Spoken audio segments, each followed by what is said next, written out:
하나님의 부르심이 우리의 어떠함에 있지 아니함을 감사합니다.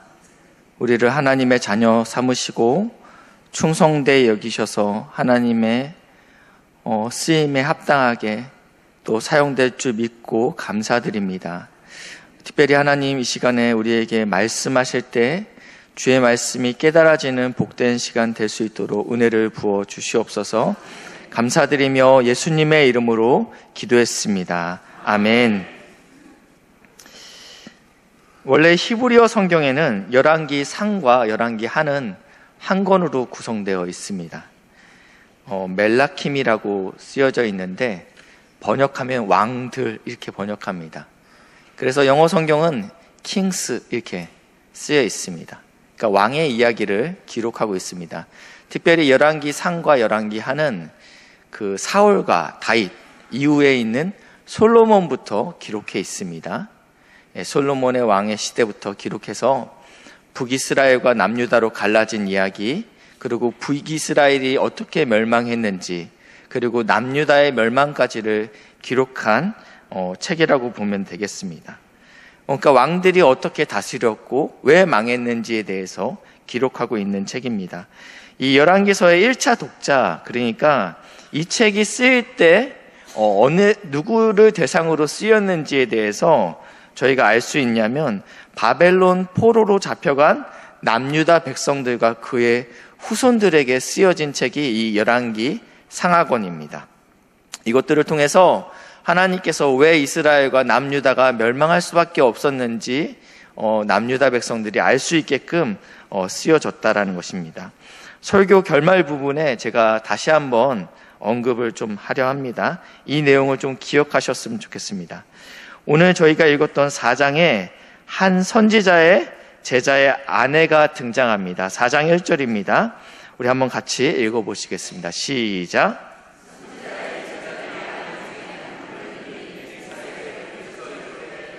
당신의 종 나의 남편이 이미 죽었는데 당신의 종이 여호와를 경외하는 줄 당신이 아시는 바니이다. 이제 빚진 사람이 와서 나의 두 아이를 데려가 그의 종 삼고자 하나이다 하니, 유대 역사학자 요세푸스는 이 지금 이름이 등장하지 않은 이 선지자의 제자를 이렇게 표현하고 있습니다. 엘리야 시대 때 여호와의 선지자 100명을 두 굴에 숨겨두고 보호했던 오바댜일 거다라고 이야기하고 있습니다. 우리 오바댜 잘 아시죠? 이세벨 때 가뭄으로 인해서 참 어려운 시기 때 특별히 하나님의 선지자들은 극심한 어려움 가운데 있었죠. 근데 이 북이스라엘의 나름 고관이었던 오바댜가 이 100여 명의 선지자들을 50명씩 굴에 숨겨놓고 먹였던 그 사람일 거다라고 이야기합니다. 성경에 이 선지자의 제자가 누구인지는 나와 있지는 않습니다. 그렇지만 저희가 확실히 알 수 있는 것들은 무엇이냐면 엘리사도 이 남편에 대해서 알고 있었다라는 것입니다. 두 번째, 이 사람은 하나님을 경외하는 사람이었다라는 것입니다. 그가 죽은 후 가족이 경제적으로 큰 어려움에 직면했다라는 것은 저희가 알 수 있습니다.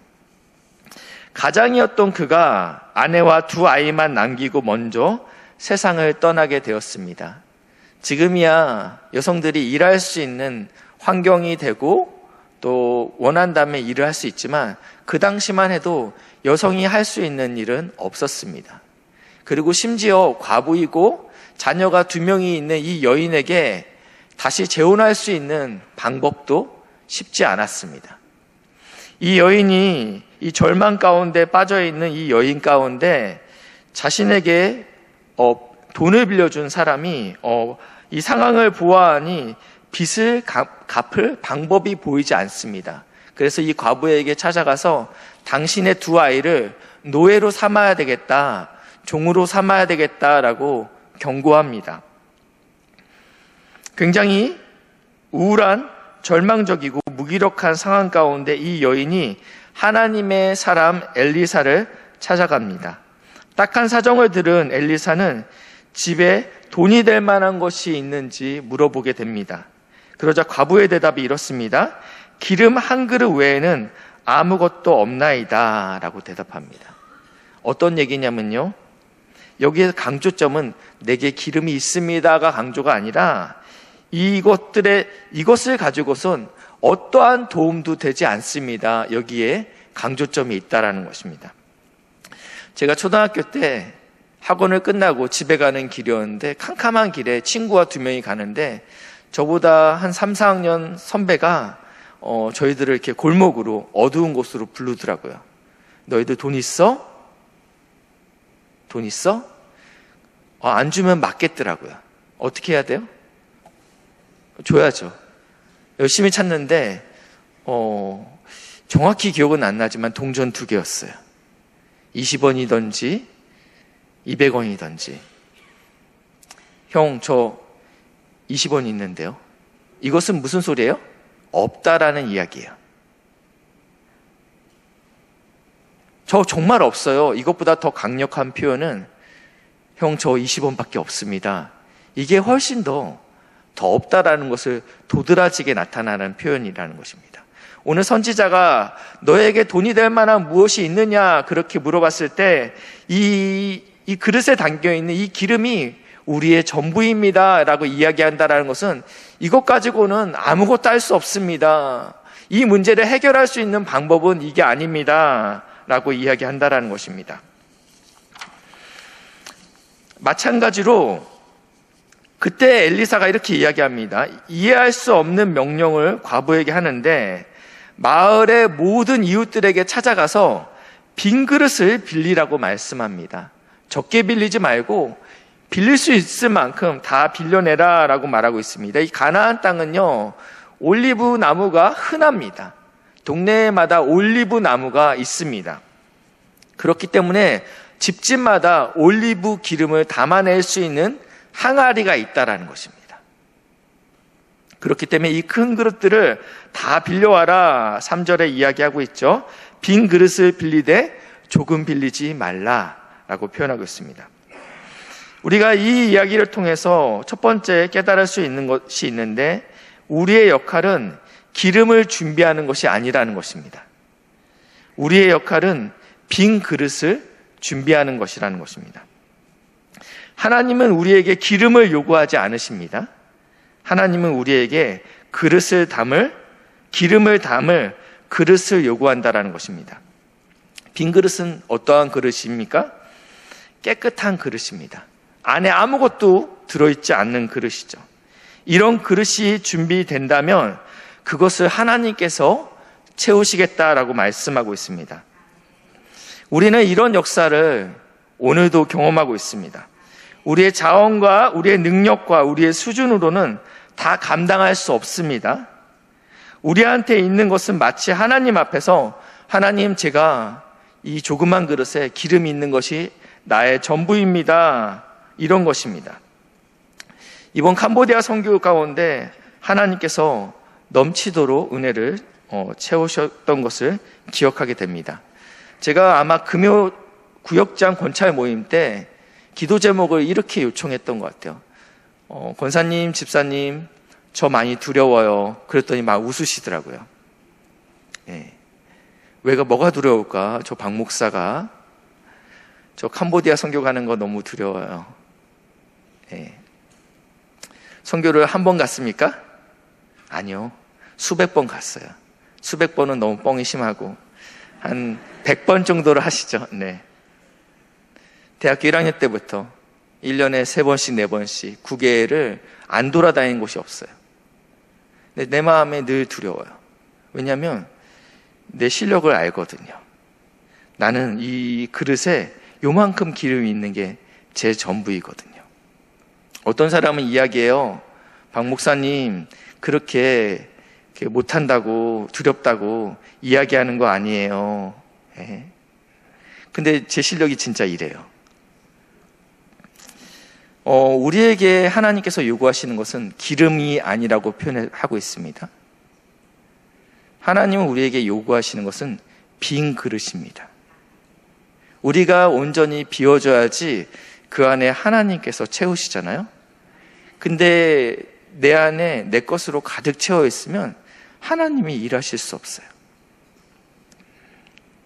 한 번도 제가 할 수 있을 거라는 생각이 들지가 않더라고요.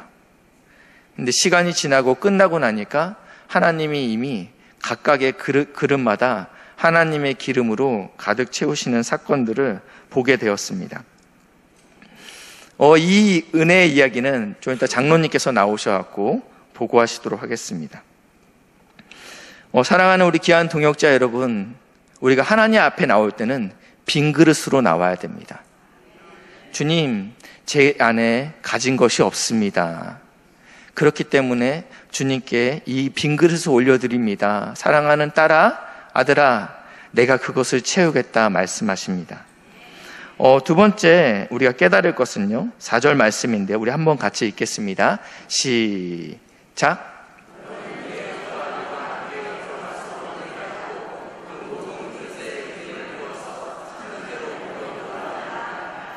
네, 온 동네마다 빈 그릇을 빌려오라고 했습니다. 힘껏 빌려오라고 했죠. 네, 그래갖고 열심히 동네마다 노크를 하면서 그릇 좀 빌려주세요, 아줌마. 너희 집에 먹을 게 없을 텐데? 이런 질문도 들었겠죠. 그럼에도 불구하고 이들은 집집마다 돌아다니면서 그릇을 가득 빌려오게 됩니다. 누구와 함께 빌려오죠? 두 아들과 함께 빌려옵니다. 그리고 나서 문을 닫고, 그리고 아들이 그릇을 갖다 주면 어머니는 종지에 있었던 이 기름을, 여기서 나와 있는 내게 기름이 이것밖에 없습니다, 이 그릇과 이 마을에서 빌려온 그릇과는 다른 그릇입니다. 네. 그릇의 양 자체가 다르다라는 거예요. 이 큰 그릇에서 여기 있던 기름을 여기에다 부은 것이 아니고 원래 있던 작은 그릇에서 지금 올리브유를 담아낼 수 있는 큰 그릇에다가 붓기 시작했다라는 것입니다. 지금 이제 기름을 붓고 있는데 어떠한 놀라운 일이 일어나죠? 예, 기름이 계속적으로 나오는 놀라운 역사들을 경험하게 됩니다. 선지자는 과부에게 이 일을 혼자 하라고 하지 않았습니다. 두 아들과 함께 할 것을 명하셨습니다. 사실은 이들은 종으로 팔려가야 될 운명에 처해 있었습니다. 어머니와는 생이별을 해야 될 상황이었죠. 그렇지만 이 두 아들에게 이러한 수고, 그릇을 빌리는 수고, 그리고 기름을 옮기는 수고, 어머니에게 기름을 다 부으면 두 번째 그릇을 갖다 주는 수고를 통해서 이 어린 아이들이 어떠한 경험을 하게 되냐면 살아계신 하나님, 그리고 공급하시는 하나님을 경험하게 됐다라는 것입니다. 어떤 어머니는 얘기해요. 넌 신경 쓰지 말고 공부나 해. 기도는 내가 해. 넌 지금 공부할 때야. 라고 이야기해요. 그렇지만 우리 자녀의 인생에서 가장 중요한 게 있다면 인생의 주인 되신 하나님을 만나는 것, 그리고 그분이 나의 인생의 참 공급자라는 것을 깨닫는 것만큼 중요한 사건이 없다라는 것입니다. 예수님께서 행하신 첫 번째 표적은 가나의 혼인잔치였습니다. 이스라엘은 결혼식을 7일 정도 한다고 합니다. 굉장히 길게 하죠. 신랑 측에서는 그 결혼식에 온 손님들에게 음식을 준비하고 또 포도주를 넉넉히 준비해 놓는 것이 신랑에게는 가장 중요한 역할이었습니다. 만약에 7일간의 잔치 가운데 음식이나 포도주가 떨어진다는 것은 굉장히 부끄러운 일이었습니다. 그런데 어떠합니까? 포도주가 떨어지게 됩니다. 우리가 이 사건에 대해서 너무 잘 알고 있기 때문에 제가 더 이상 설명은 드리지 않겠습니다.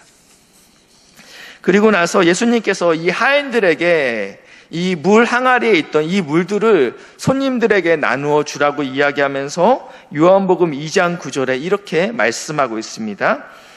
요한복음 2장 9절인데요. 연회장은 물로 된 포도주를 맛보고도 어디서 났는지 알지 못하되 물 떠온 하인들은 알더라. 연회장은 파티를 주관하는 사람이었어요. 파티 플래너였죠. 누구보다도 처음부터 끝까지 이 파티가 잘 운영될 수 있게끔 모든 것을 꼼꼼히 체크했던 이 사람은 지금 이 포도주가 어디서 왔는지 알지 못했다라고 이야기하고 있는데 누가 알았어요? 순종했던 그 하인들, 물떠온 하인들은 알았다라는 것입니다. 하나님이 일하는 역사의 현장에 사랑하는 귀한 자녀들이 함께 해야 될 줄 믿습니다. 그럴 때 하나님께서 어떻게 공급하시는지 경험하게 된다라는 것입니다. 공급하시는 하나님, 인생의 주인 되시는 하나님을 경험하는 것만큼 자녀에게는 큰 복이 없습니다. 여기 이제 자녀를 두신 우리 성도님들이 대부분 다 자녀를 두셨죠? 네. 우리가 자녀들에게 무엇을 남길 수 있습니까? 제 딸이 이제 16살 됐는데, 어렸을 때, 막 태어났을 때, 제가 중고나라에서 검색한 첫 번째 단어는 스토케라는 단어였습니다. 모르시죠? 네. 유모차계의 벤츠라고 해서, 유모차가 막 200만 원, 300만 원짜리 넘는 거였어요. 능력 없는 전도사가 새 거로는 못 사주니까 내 딸에게 가장 좋은 것을 해주고 싶은 마음이 있었어요. 중고도 비싸더라고요. 부모는 마음은 넘쳐납니다. 그쵸? 자녀에게 가장 주고 싶은 마음은 넘쳐나지만 능력이 없어요. 그리고 반드시 한계에 직면하게 됩니다. 그렇기 때문에 우리 사랑하는 자녀들에게 살아계신 하나님, 인생의 주인 되신 하나님, 공급하시는 하나님을 만나게 하는 것이 반드시 필요하다라는 것입니다. 이것을 우리가 어떻게 경험할 수 있습니까? 하나님의 사역의 현장에, 예배의 현장에 아이들과 함께 나오셔야 된다라는 것입니다. 이번 여름 성경학교를 준비하면서 부서별로 노방전도를 했다고 들었습니다. 한 선생님께서는 우리 아이가 유치원에 아직 갈 나이가 아니라서 노방전도에 그 자녀를 데리고 같이 이제 팜플렛을 들고 우리 신성교회 여름 성경학교가 있습니다. 이렇게 전도지를 나눠줬다고 해요. 이게 굉장히 또 이렇게 힘든 일이죠. 모르는 사람에게 전도지를 나눠주는 것이 쉽지는 않은 일이었습니다. 집에 돌아가는데 이 아들이 엄마에게 그 상황, 이렇게 말도 잘 못하는 그 아이가 그 경험들에 대해서 너무너무 좋았다라는 이야기를 듣고 이 선생님께서 너무너무 은혜가 됐다라고 표현했습니다. 우리는 아이들이 아무것도 느끼지 못하고 아무것도 할 수 없다라고 생각하지만 아이들이 예배의 현장, 선교의 현장, 기도의 현장에 함께하는 은혜가 있길 주님의 이름으로 축복합니다. 우리가 줄 수 있는 것은 영적인 유산입니다. 돈은 한계가 있습니다. 돈은 언젠가는 없어집니다. 그렇지만 내가 만난 그 하나님을 사랑하는 우리 귀한 자녀들에게 전수하는 복된 은혜가 있길 주님의 이름으로 축복합니다. 열왕기하 4장 7절에 보시니까요, 하나님께서 이 과부와 두 아들에게 어떻게 공급하시냐면요, 넘치도록 공급하십니다. 그 여인이 하나님의 사람에게 나와서 말하니 그가 이르되 너는 가서 기름을 팔아 빚을 갚고 남은 것으로 너와 내 두 아들이 생활하게 하라 하였더라. 하나님께서 역전하셨습니다. 그냥 빚만 갚은 것이 아니고 이들이 생활할 수 있게끔 넉넉하게 하나님께서 채우셨습니다. 말씀을 정리하겠습니다. 열왕기 상하는 왕들의 이야기라고 초반에 말씀드렸습니다. 그래서 여러 북이스라엘의 왕, 남유다의 왕들에 대한 어떠한 것들이 기록되어 있는데 그들이 영토를 얼마나 넓혔는지, 아니면 무슨 건물을 세우고 무슨 제도를 만들었는지에 대해서 하나님은 관심이 없으세요. 왜냐하면 기록하지 않으셨거든요. 언급을 안 했다라는 것은 하나님은 거기에 관심이 없다라는 것입니다. 하나님의 관심은 어디 있냐면요, 이 왕이 다윗의 길로 행했는지, 이 왕이 여로보암의 길로 행했는지 그것에 관심이 있다라는 것입니다. 다윗을 따라 하나님을 경외했는지, 아니면 그 북이스라엘의 여로보암의 죄를 따라서 그 악한 길로 그대로 따랐는지 하나님은 오롯이 거기에 관심이 있었다라는 것입니다. 그렇지만 결국은 어떻게 됐습니까? 남유다와 북이스라엘이 결국은 다 망했습니다. 하나님이 원하는 길로 아무도 따르지 못했다라고 열왕기는 끝나고 있지 않습니까? 이것들을 통해서 하나님께서 하시고 싶은 말씀은 무엇이냐면, 누가 진정 이스라엘의 왕이신가, 누가 필요를 채우는 진정한 공급자인가? 너희들이 그렇게 믿고 의지했던 왕들이 너희들에게 참 샬롬, 평안을 가져다 줄 수 있었느냐? 이들의 지금 이 1차 독자는 누구라고 했죠? 지금 바벨론의 포로로 잡혀간 사람들이었어요. 여기에 대해서 어느 누구도 어떠한 왕도 우리에게 참 샬롬, 참 평안, 참 공급자가 되지 못했습니다. 이러한 상황 가운데 지금 이 열왕기 상하를 읽고 있다는 것입니다. 누구를 왕으로 모셔야 되겠느냐? 지금 바벨론 포로 가운데 있는 사람들에게 이러한 질문을 던지는 거예요. 너희가 누구를 왕으로 모셔야 되겠느냐? 오직 하나님만이 진정한 왕이 되시고 우리의 모든 필요를 채우시고 공급자 되는 분이심을 고백하는 저와 여러분 되시길 주님의 이름으로 축복합니다. 그리고 하나님을 사랑하는 우리 자녀들도 경험할 수 있도록 은혜의 자리, 예배의 자리, 사역의 자리에 함께 나오시기를 축복합니다. 그리고 전심으로 우리 준비한 그 그릇이 차고 넘치게 채우시는 하나님을 경험하기를 주님의 이름으로 축복합니다. 기도하시겠습니다. 우리의 참 공급자 되시고 참 샬롬 되시는 왕이신 하나님, 내 안에 들어있는 것이 이 빈 그릇밖에 없습니다. 주님께서 이 빈 그릇을 채워주시옵소서. 감사드리며 예수님의 이름으로 기도했습니다. 아멘.